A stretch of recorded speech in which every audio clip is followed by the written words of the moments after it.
Hello and welcome. I believe this is going to be the most exciting podcast you'll have heard in recent years, and I'm thrilled to have Professor Rod Nicolson with me.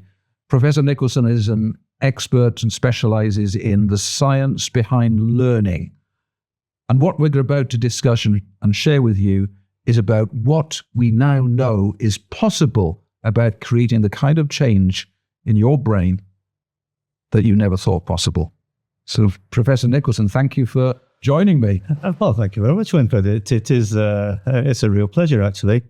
I guess, yes, the Professor of Learning is what I've been doing. I'm in a university. I've been working on learning for the past 4 decades. Wow. And one of the really exciting things is that over the last 15 years or so, the science has really taken off. And we can now actually not just understand how people learn, but actually how to make people learn or help people to learn better. And that's really been one of my real goals over my academic career. Well, you've changed my thinking about learning, because one thing I observe is that we accept that if people do an awful lot of work on their physical body, they can give themselves a kind of strength that almost seems unnatural. What we're now questioning is, do we have to live with the level of brain ability, cognitive ability, mental strength, if you like, or mental capacity? Do we have to live with that? Or can we do things that gets rid of the limitations that many people have in learning? Well, I think that is also one of the things that's been really fully established over the last few years. There's what's called the growth mindset approach, which says that we don't have a fixed ability to learn. We can always, however good or however bad our learning is, by doing the right things and by taking more responsibility and having greater belief in our own abilities to learn, we will learn better. But the growth mindset is, in a sense, just looking at the surface of the brain. It's not looking at what actually happens in the brain when we do actually learn better. And that, of course, is where the neuroscience of learning comes in. And that's where so much of the progress has been made. What I see you working on is you've done a lot with reading limitations, and it seems like many statistics say 1 in 4 people are to a degree illiterate, struggle with reading. That's a massive issue that really isn't seeing the light of day, and things haven't improved in that area. But I think you've got more hope than others about what can be done in areas like this. Yes, I think probably those data are not wrong. I think most people could actually read a lot better than they do. Even if you read quite well, there are better ways of doing it. But certainly probably 20% or so of adults and 14-year-olds plus are not reading sufficiently fluently to be able to make it worth their while. They would rather listen to, shall we say, a spoken book than to read that book. Yeah. So we've got terms like neurodiversity now. So you get reading limitations overlapping with ADHD symptoms and then ASD type symptoms. There's all sorts of conditions that limit us. Do you have hope that one day we will be able to easily address these things and say, do you know what? We can get rid of lots of these limitations because we now know an awful lot more about how to improve our ability to learn. The thing to aim for is to have people to learn so that they are able to work to their strengths. They can develop their strengths and do what they're good at and develop that further. So everybody has, in a sense, a niche. I mean, we all have weaknesses, and sometimes they will actually get in our way. But the very interesting point regarding attention deficit, I think our world actually is an attention deficit inducing world. You know, you're having so much information coming through at all times. I think probably one of the key methods for all of us in the future is actually how to get a bit of mental quiet so that we don't get distracted. And I think a lot of the increase in incidence of these neurodiverse issues is because just of the environment becoming so much noisier, so much more attention deficit inducing. One big reason why learning can be limited in us, why it's slower than it should be, is the cerebellum. You pointed me to the cerebellum some 25 years ago, and at that time nobody was talking about it. It was it was so misunderstood. And I think just many today, it's still misunderstood. That's the bit of the brain at the back here that's like the master junction box. Could you tell us a bit about what you've learned and unearthed about the role of the cerebellum in learning and how its development has held a lot of people back and explains a lot of the symptoms that causes children to struggle at school or adults to struggle with all sorts of limitations? Yes, or no. It's extremely difficult to give a very quick overview of the cerebellum. It was always thought in the 20th century that the cerebellum was just involved in physical movement and the coordination of physical movements. So people who had a damage to the cerebellum, they became discoordinated. They couldn't coordinate their hand movements. They couldn't coordinate their speech. But then it became clear as the neuroimaging came in the late 1900s that the cerebellum was actually active even when we were thinking about doing something. Or if I said to you, imagine making a backhand at tennis or something, the cerebellum actually lit up for the time that that took. And so it became clear that the cerebellum was actually somehow monitoring what you were doing. It was able to simulate in your head what you might be saying or doing. The reason that I became particularly interested in the cerebellum was that in my work on dyslexia, we were bringing it out with my colleague Angela Fawcett. We were bringing out the hypothesis that dyslexic children had difficulty making their skills automatic. That is, so that when you learn to drive a car, to begin with, you have to consciously concentrate on everything. And after a while, you can, in fact, change gear and look at the road and talk to your passenger at the same time, because that's all been sort of downloaded to a lower brain center. In this case, the cerebellum is organizing it for you, leading a higher brain centers free to do whatever else you want. It's giving you more conscious capacity to undertake other tasks. And so in a sense, it's giving you something for free. You've just downloaded it in the same way that I can walk and talk at the same time. You can drive and talk at the same time, but you can only do those two things at the same time if they're both automatic and don't interfere with each other. And so we put forward the hypothesis, and obviously for reading, dyslexia is a problem in automaticity, because dyslexic children read more slowly, less fluently, and can't actually read out, or hate reading out loud, which is one of the cardinal aspects for dyslexia. So it seems like we misunderstand dyslexia because so many assume you can't read very much, you can't be very intelligent. But often we see those people that struggle at school, some of them go on to enormous success. So clearly we've misunderstood their level of intelligence. So is this lack of automaticity, does that fully explain why reading is hard work as opposed to being something that we kind of do naturally and automatically? Well, yes. So if it takes you a bit longer to make skills automatic, then in a sense you're carrying around with you at, shall I say, the age of 6 or 7, skills which aren't fully automatic. And so you're having to concentrate harder on those skills. Sometimes we use the analogy, it's like driving in France. For older people, you can do it, but you have to concentrate harder.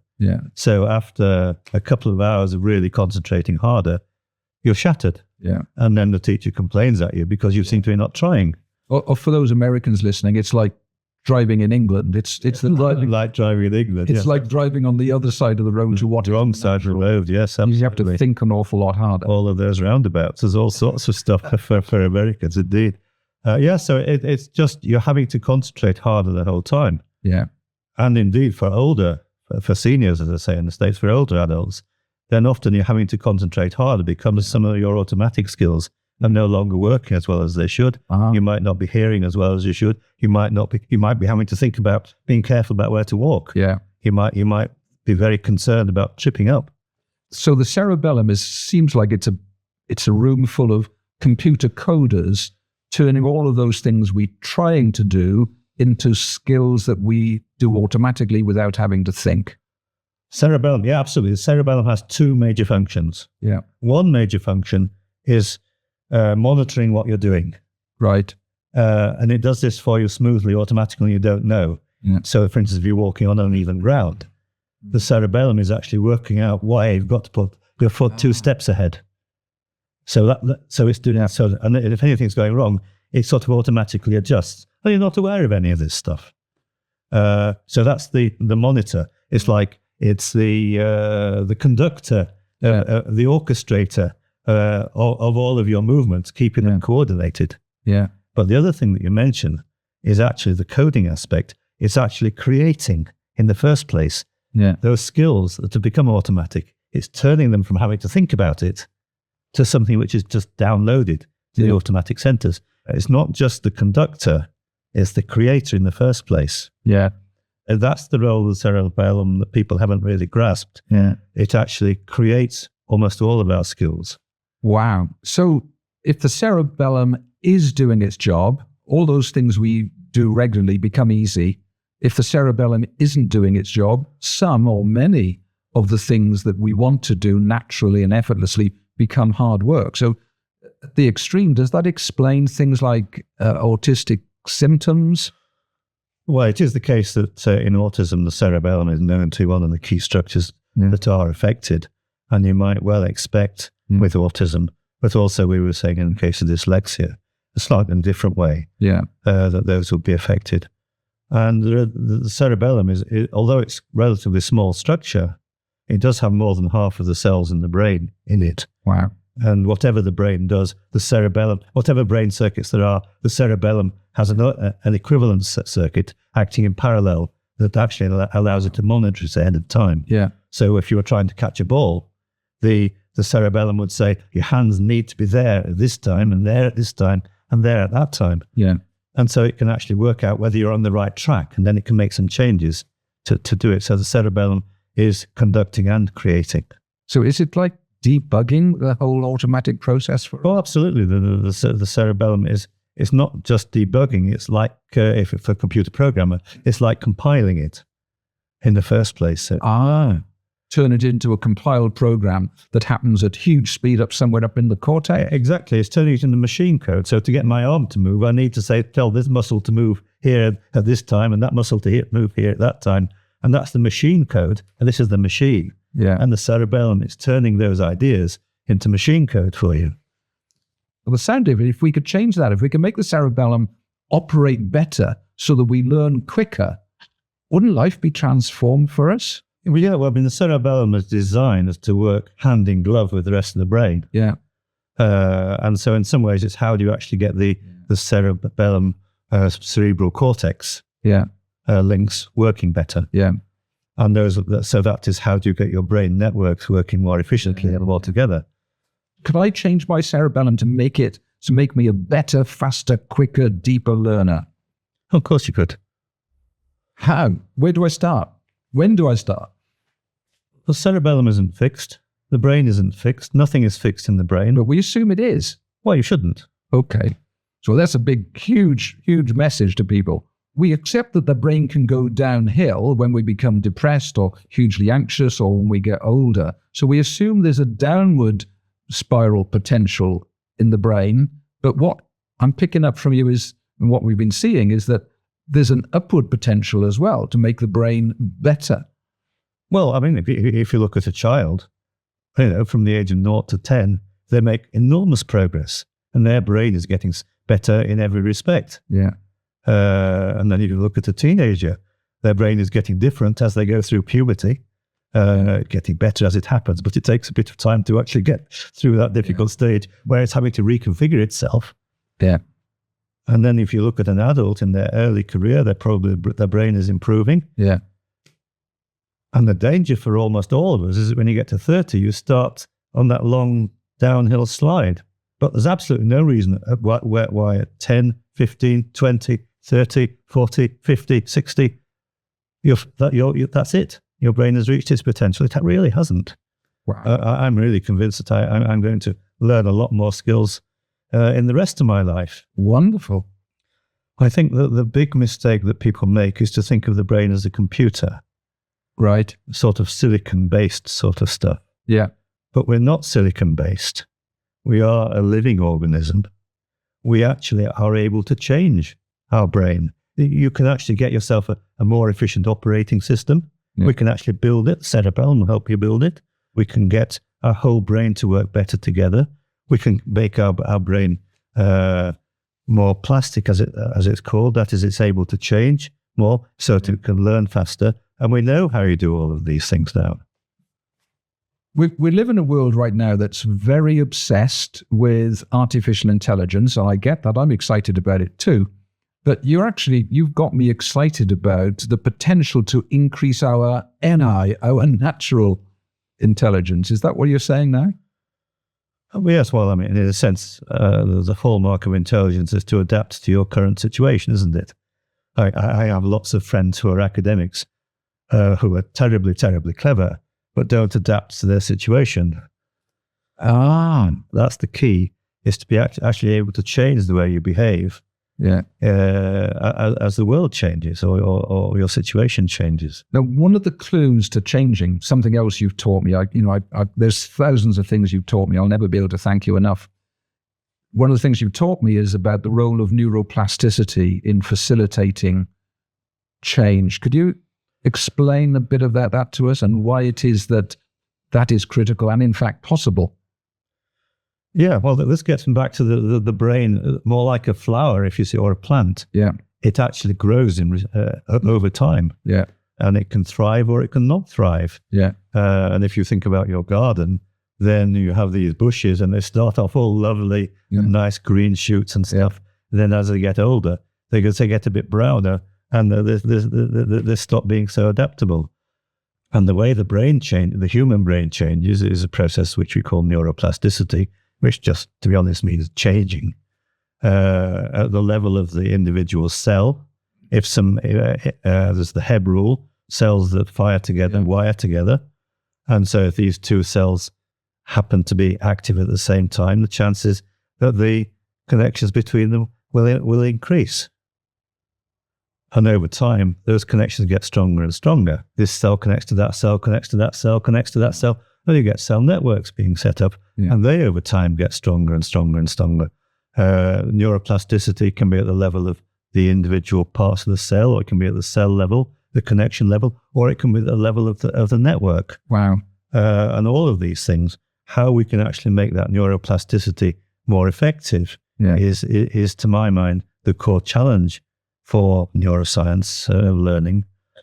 And then if you just think about your garden, if you think about some plants, how do you actually make those grow better? Yeah.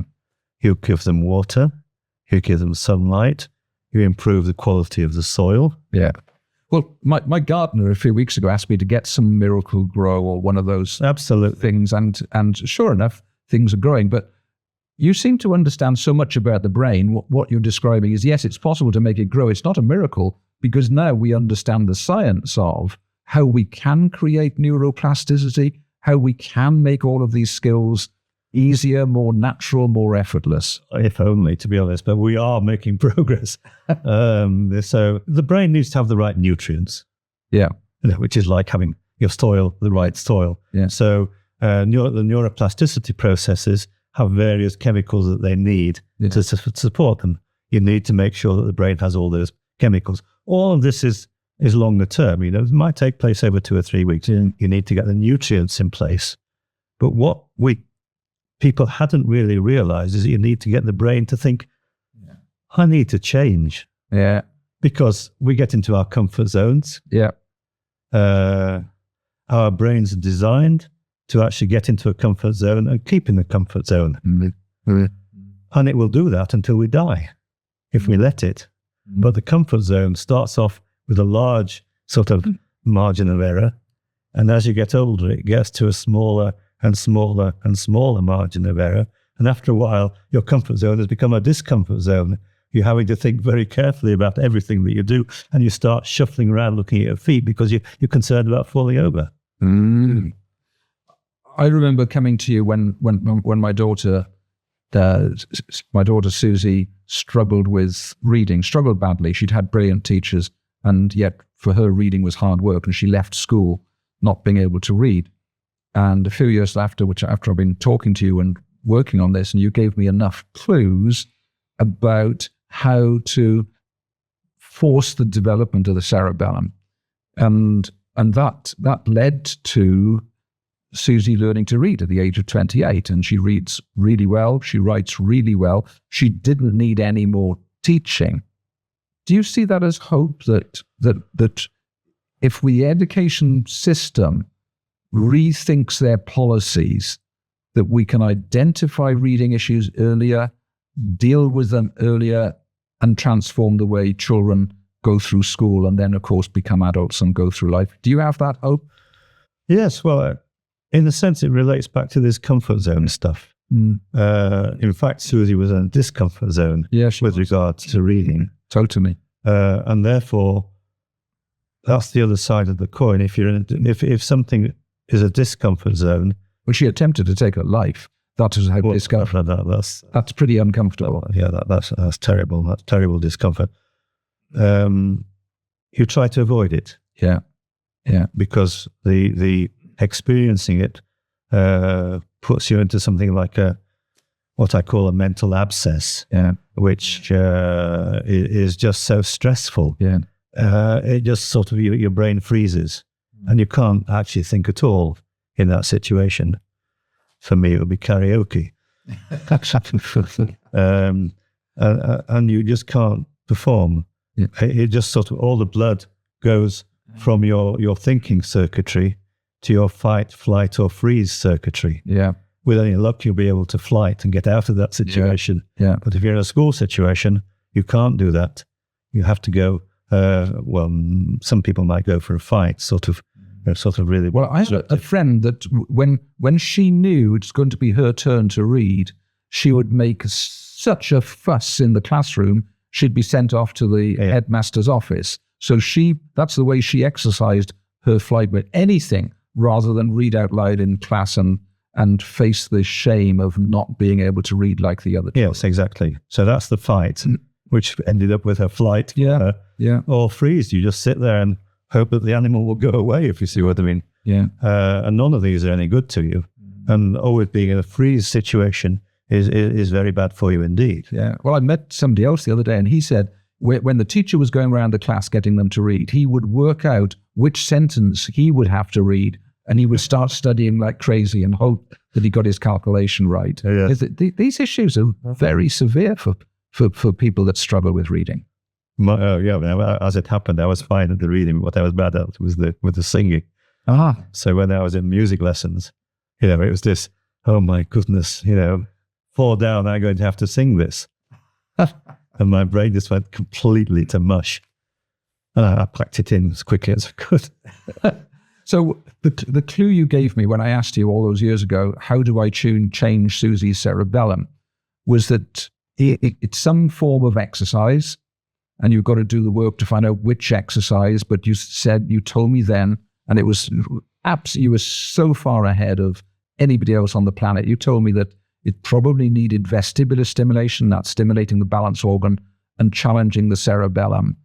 And that's what set me off on my journey to work with literally thousands of people, because everyone's got a different brain, working out how to give them stimulations to ultimately develop the cerebellum. So what was going on? I was just following you blindly and just applying it to as many people as I could. But give us some clues about what actually is happening when you give those two types of exercises or stimulations at the same time. The reason I suggested it in the first place was that in the 1980s, balance activities have been found to be actually quite beneficial, but that was actually quite controversial at that time and still remains controversial. Wow. The underlying brain function there wasn't understood well at that time, and still is not as well understood as it might be. Well, clearly, if you're trying to balance, I'll not demonstrate this, but if you're trying to balance, then you have the semicircular canals in your vestibular system, which send information all the time about whether you're in balance to the rest of your brain. You have the information coming up from your legs, whether you're actually in balance. You get an information coming up from your ankles, whether you're sort of trying to flex those. And all that information comes in at the same time. Almost all of your brain circuitry is active at that moment.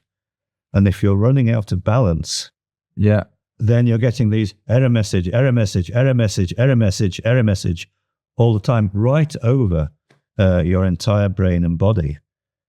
And the worst thing in the world for you is to lose your balance. Because as soon as you lose your balance, you can't focus your eyes on anything.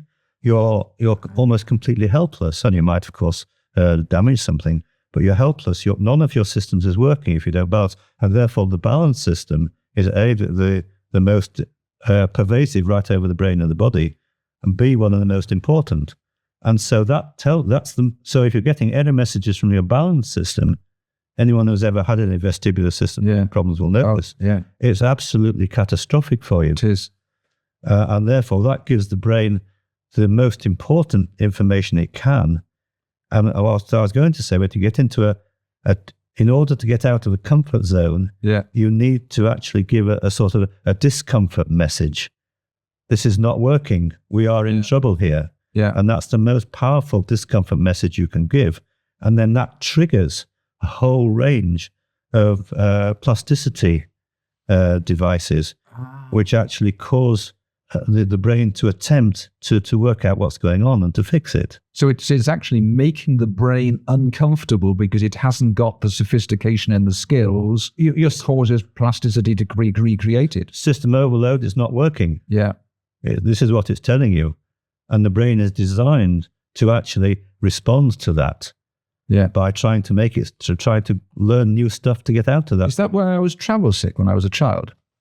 There was system overload, the balance, brain couldn't work out, or was that a totally different system? Who knows? Travel sickness. Well, clearly the brain was overloaded. Well, it has to happen for me if I was in the back of a car. It happened to me as well. Couldn't see out the window. So I was on a comfortable seat, isolated from the road. There's no somatosensory feelings, no visual input. My cerebellum wasn't receiving much information from my balance organ, and I threw up. No one else liked that explanation, but it happened. Well, that is exactly correct.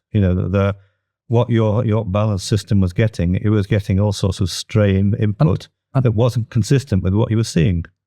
And a lot of people who struggle with reading, not all, but a lot, also seem to have travel sickness issues. Yes, possibly. I don't see the data. I have no idea whether... No, I just anecdotally... Lots of people who don't struggle with reading also have travel sickness. Absolutely, but I just see a bit of a trend. All I would say is that I hadn't thought that making people's travel sickness would be a good way of helping them to read. It's not something But I think maybe, yes. Harold Levinson, of course, that giving people travel sickness pills would actually help them to learn to read, but that was extremely controversial. Very, very controversial. But the bottom line is what you're saying is if you give the right stimulation, you increase neuroplasticity. And I think there's been some research saying that stem cells increase in rats if you give this type of balance coordination exercises to them. There's extremely fully validated research which shows that standard sort of balance exercises, going down the gym and doing your cycling, actually lead to stem cells. A stem cell, of course, being something which is a primitive cell which can turn into anything. Stem cells being, in a sense, released in the hippocampus, which is the sort of the memories hub for your conscious thinking and spatial thinking. Exercise leads to stem cells being released in there. And I'll come back to why I think that is. You're right to say that also people have done what's called rotor rod experiments. This is Julia Alfeld in Germany. You put a rat on a rotating rod. And the poor rat just have to stay there and not. So you're forcing him to work really hard. You're forcing it to exactly, and then that leads to generation of the stem cells are actually released from a cerebellum niche, which presumably helps there. And then other recent research has showed there's also a similar stem cell niche in the vestibular nuclei, which again leads to release of stem cells, and they can turn into anything. And they presumably are designed as part of this adaptive circuitry, so that if you're struggling for some reason in some area, then you release stem cells, which you hope will then help you to build a new circuit, which helps to sort it. People are paying fortunes to have stem cells injected to different parts of their body. What we're saying is that you can do the right activities, stimulate the brain in the right way, and you can put stem cells into the most important parts of the brain. Oh, yeah. Wow. That's the way it's got to work, because that's the way the brain's designed. Yeah. It puts the stem cells where they should be, if you see what I mean. Wow. So exercise releases the stem cells in the hippocampus, which is the memory system and the spatial system. Yeah. Coordinated exercise, like in that rotor rod, where it's not just the same pedaling thing, you're actually having to sort of adjust your balance the whole time. Yeah. Like Tai Chi as well. That leads to stem cells being released probably in the cerebellum and probably in the vestibular nuclei, and that's where you need them. But in addition to that, and I think, well, this is the key point which I need to get across, getting back to my plant analogy. Yeah. The brain releases brain growth hormone. Yeah. And the brain growth hormone is designed to facilitate those connections, those plasticity connections. Yeah. So it's like a fertilizer for the brain. And is that BDNF? That's BDNF, brain-derived neurotrophic factor, which is brain growth hormone. Yeah. And that's what we need. So if you want to learn faster, you need to have more BDNF. And that's what these exercises actually do. They release the BDNF throughout the brain and the body. Yeah. So you can't get that from Amazon. You can't buy BDNF from Amazon, but you can. No, you can't inject it. No. but you can do the right things to stimulate the growth of BDNF. Yes. And this, to my mind, is the thing that people haven't understood. If you fertilize the brain so that it is more neuroplastic, then whatever you are trying to achieve becomes easier. Yeah. It doesn't matter what it is. Yeah. The brain is becoming a more effective learning machine. The implications for humanity is enormous, because so many people struggle with anxiety and depression and reading difficulties and ADHD and autistic symptoms and all sorts of limitations in their key skills. This is exciting hope. Well, yes. If you want to change the brain, first you need to be able to jog it out of its comfort zone, because otherwise it will do nothing. Yeah. And then you need to give it a sort of help it to reach that new target. Yeah. So if it were reading, for instance, that I was trying to do, to be honest, poor readers are not in the comfort zone at all when it comes to reading. Yeah, exactly. Therefore, in a sense, you need to sort of learn by stealth there. Yeah. You actually learn, probably a computer-based approach would be a good one. Yeah. Where you actually show something for faster and faster time, so they can read it faster and faster without realizing, or make it part of some sort of brain training game. Yeah. Where you get different levels, so that and similarly, if you're an older adult and you've got problems with balance, you're not in the comfort zone there anymore. Yeah. You've just explained something to me, because obviously I've been listening to you and trying to follow your steer for many years now, and we're turning this into a program that people can do at home or in school if they want.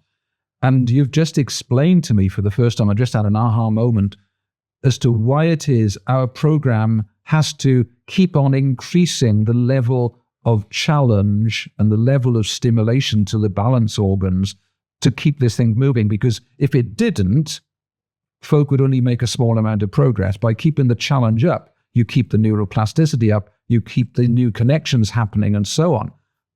Right, I get that.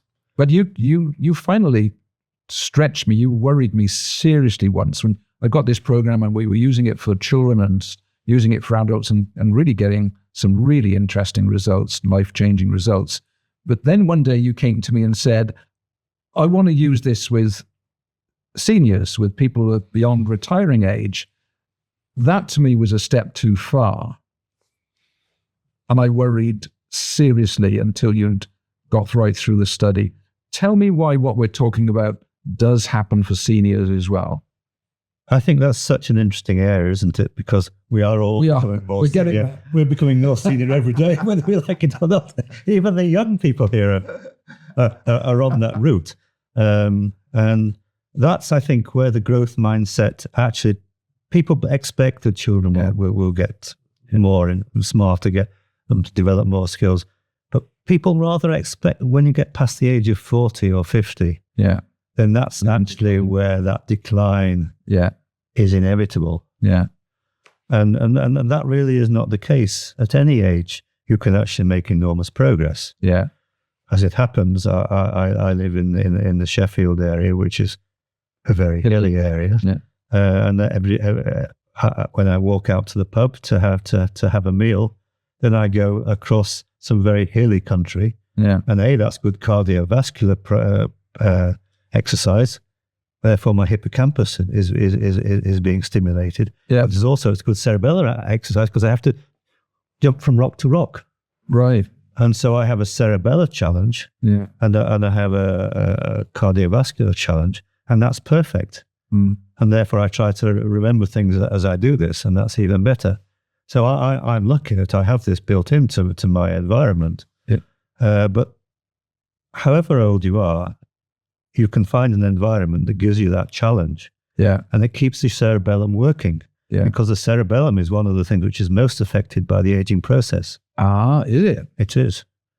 Yes, more so than almost everything else. And so the cerebellar circuitry is losing stuff. I realized at the age of 45 that I couldn't play football anymore because I used to play a lot of football, and if I went to kick around the football with my kids, I pulled a muscle within the first 10 seconds every time, however much I warmed up. And that's because my cerebellum knew what my muscles had to do, but my muscles weren't there anymore. And therefore it didn't work, and therefore I pulled them. Well, you can imagine how relieved I was when you contacted me saying this study you'd been doing on people between the ages, I think it was 70 and 90 or thereabouts. And you're saying, well, we are recovering balance, we are recovering memory, we are recovering confidence. And there was a whole plethora of things that were refined motor skills, all sorts of things were improving again in these seniors, which was thrilling. I mean, I was relieved because I didn't expect it to work, but fortunately you had the man of little faith. Exactly. You had the knowledge of how the brain works. Whether it's you hit a glass ceiling in development as a child and some things like reading or concentration or organization become hard work and confidence, or whether you're in decline as an elderly person, either way, it sounds like if you do the right things, you can create this BDNF, this neuroplasticity. You can make new connections. You can have a revival. Is that the word you use? I think it's a good word. You can revive some of the missing functions. Because the brain has this use it or lose it thing. And if you don't use those cerebellar skills, then there's a danger that you need to get them back. And yes, you're talking about work that my PhD student, Zing Performance, did. She did indeed, and we were looking at the role of the cerebellum in aging. Was actually the background to this, which is why we thought the cerebellar challenge activities that the Zing approach uses would be helpful. And this is what we found, that it was obviously creating the neuroplasticity. I mean, it's known that even 90-year-olds have neuroplasticity. They do generate new neurons in response to exercise. So 60-year-old, no problem at all. They were generating this thing, and the neuroplasticity was helping them with these tasks. There's a real vicious circle as you get older, that you have, shall we say, a stumble or worse, a fall. And then you think, well, I must actually watch what I'm doing. I must make sure I don't trip over anything. And therefore you're moving from your automatic skills, which we can all do in our 30s, to actually consciously monitoring. And then you start looking at your feet. and then you walk around slower and slower. Yeah. And you shuffle around in your slippers, and Yeah. You've lost all the automatic skills, and your cerebellum isn't being used anymore. Yeah. You've taken it out of the equation, and the cerebellum should be doing 90% a minimum of what you do, and therefore those cerebellar challenge activities might get it back online. Yeah. And if they do get it back on, and we should make sure they do get it back online, and then that should actually avoid these problems with the balance. But equally important, those cerebellar challenge activities create neuroplasticity in your hippocampus as well as your cerebellum. Yeah. And the hippocampus is the thing that you use for memory. Yeah. And of course, what we all know with increasing age is that we lose some of our declarative memory capability. Yeah. Yeah. Yeah. And indeed, so some of my friends tell me that they lose some of their spatial memory, so they can't remember quite where things are in the supermarket. And then they shuffle around very annoyed. I can't find it. But you're saying you can press the reset button on this. You can certainly revive it, possibly not reset it completely, but you can revive it so that it works more effectively. So do you believe in the old adage, you can't teach an old dog new tricks? I think the adage went something like, you can teach an old dog new tricks, but you can't persuade them it's worth their while. But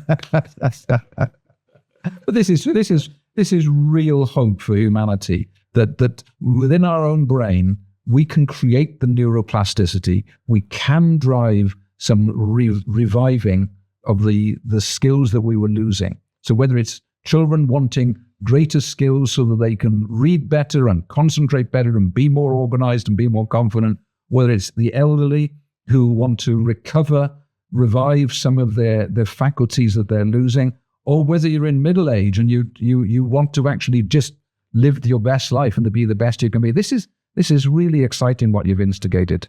Really exciting. It is so exciting. For the old age, there's a danger of having a fixed mindset. And indeed, more important, your children might have this belief that for their parents, they have, they are on the way out. Yeah.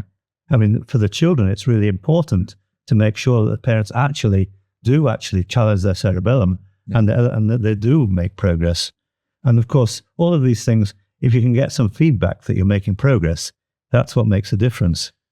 We're talking about something that really should be in our education system. We've actually got an education system, particularly in the developed world, where we've got a high quality of teaching, but there's no emphasis on what the limitations are. There's no emphasis on, is there more development that's possible? So we've got, there's a tendency to fairly easily categorize children or diagnose conditions, neurodiversity. We've become very comfortable with that. And I understand that. Parents need to know what's going on and why. Sometimes it's the only way to get help.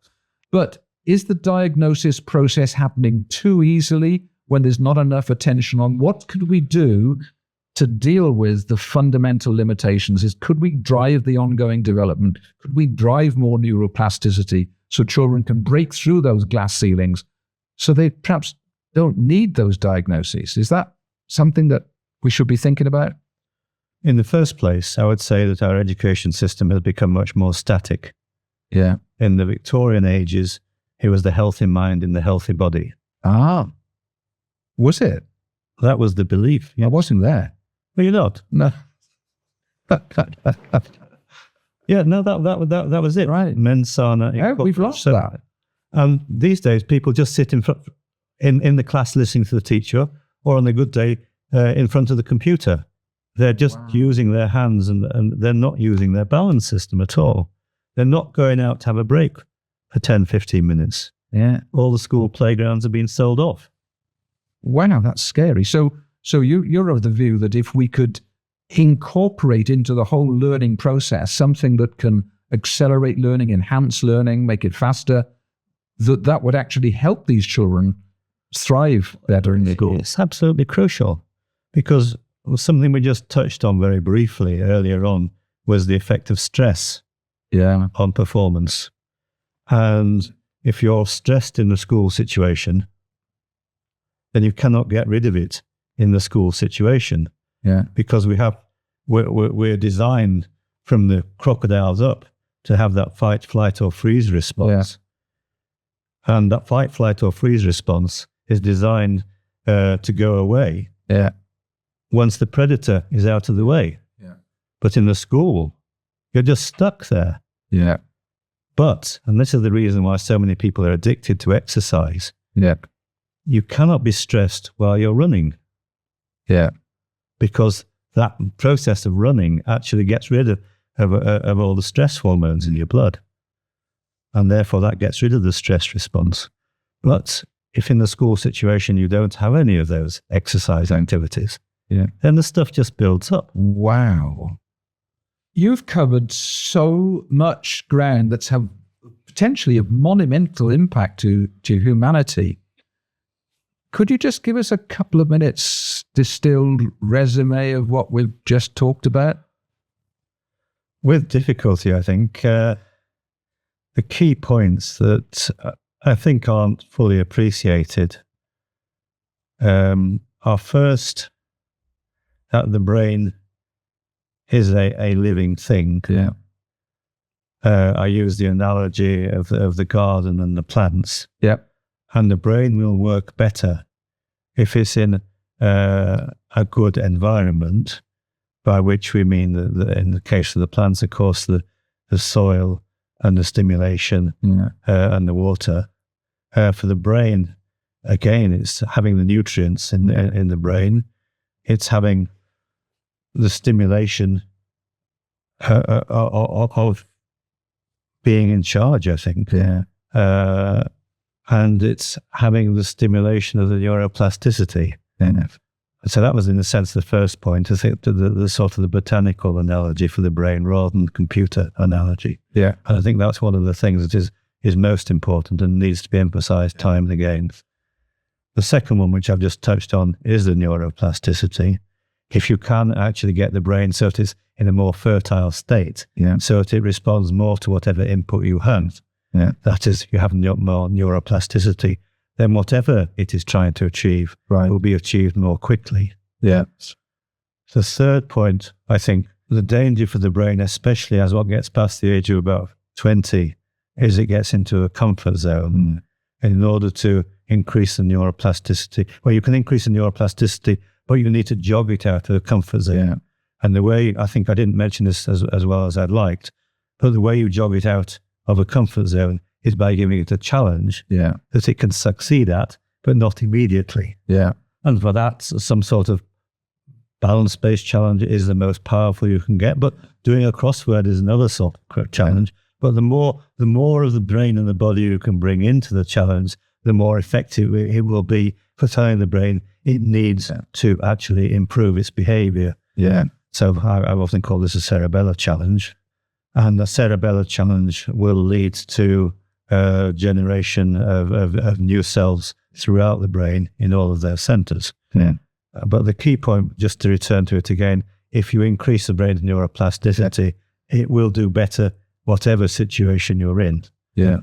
And so if you want to change, then increasing neuroplasticity will be beneficial across the board. So it really sounds like whether you feel, anyone listening is feeling they've got limitations in themselves or in their children or maybe in their workforce, we should think differently about how those limitations are and start to believe that there are things you can do about it to break through that glass ceiling, increase skills, increase your mental resilience, if you like. Well, we've covered an awful lot of ground in this, and I'm excited. I've been talking to Professor Nicolson now for many years. I get more excited every time I talk to him because this wonderful jigsaw just becomes more and more complete.